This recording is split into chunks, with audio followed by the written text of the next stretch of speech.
The primary role and responsibility of any government is to keep their citizenry safe. It's the number one job of a government. Generally, it's to stay out of your life. The better a government, the less you notice that it exists. But certainly, they're in charge of policing your army. So keeping its citizenry safe is one of the few issues that a government should be heavily involved in. What's going on in Canada right now is that we have a government that does literally the exact opposite of that. It's getting so insane where I live in Ottawa. Every single day now, there are hordes of thousands of masked people walking down the streets, yelling expletives, the most nasty stuff you've ever heard in your entire life. Receiving, I kid you not, a police escort. Now, of course, we're a Western civilization, we're a democracy. I realize that were Canadians to ever go do this in the Middle East, you'd probably be stoned. But here in Canada, you have a right to peacefully protest. I have absolutely no issue with that. But why are they allowed to scream vile hate speech out of a loudspeaker? Why are they allowed to mask their faces so that you are unable to see anything except for the slits of their eyes?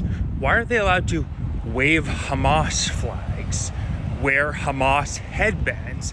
There is a limit to peaceful protest when it gets violent. I have been tracking these protests very carefully. If you give any indication that you are not on the side of these protesters, they will get very nasty with you very quickly. And what's our government's reaction when they have sent in hundreds of thousands of people a year, many of whom I'm sure are at these protests? The police reaction is to essentially cheer them on, roll out the red carpet for them.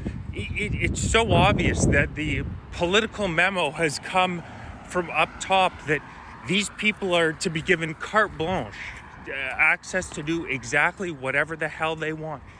And it's so disgusting, the two-tiered policing that we're now receiving in Canada. If you are a protester on a so-called left-wing cause, which I guess support of Hamas now, with Canada announcing we're going to recognize the Palestinian state, which is led by a terrorist organization, and just handed them another $40 million, you can do whatever the heck you want. Meanwhile, you try to set up a pro-Canada rally. Now, I've now submitted several applications for rally permits up at Parliament Hill for proud Canadians to come out. And it has nothing to do with hate. It has to do with saying we love ourselves enough to stand up for ourselves. We don't have ancestors who died in World War I, World War II for this country just so we could roll over and let our health services degrade to the fact that many people have family members who are dying on a daily basis. The system cannot withstand the incredible numbers of immigrants who are being allowed in. And we're here to protest a pro-Canada message. We love ourselves enough to stand up for ourselves, and you don't hear anything back. You send the government a request for FOI information regarding Mark Carney and Brookfield's relationship. You don't hear anything back. I don't think that many Canadians realize how authoritarian our government has already become. We're a heck of a lot closer to China and Russia than we are to Sweden in the way that the government treats its citizenry. But this two-tiered policing is going to end very poorly for the government. So they better wake the hell up. They really better wake the hell up, because so many of our government systems, which are already incredibly poorly run by the Liberals, are starting to collapse. I personally know two people who have passed away when they didn't have to because our system is so overwhelmed. And no kidding, we've allowed over 7 million people into the country in the past decade, and only 1 in 6 immigrants are considered high-skilled workers. What do you think is going to happen? They're intentionally overloading the system because they don't give a damn about you. You think Mark Carney gives a damn about you? Mark Carney hates you. Mark Carney intentionally antagonizes Donald Trump by recognizing Palestine as a state when he could have just held off, because he needs Trump to keep those 35% tariffs on so he can have a bad guy and Canadians can't look and realize, you know what? Donald Trump's not the guy who's destroyed this country over the past decade. That's the Liberals.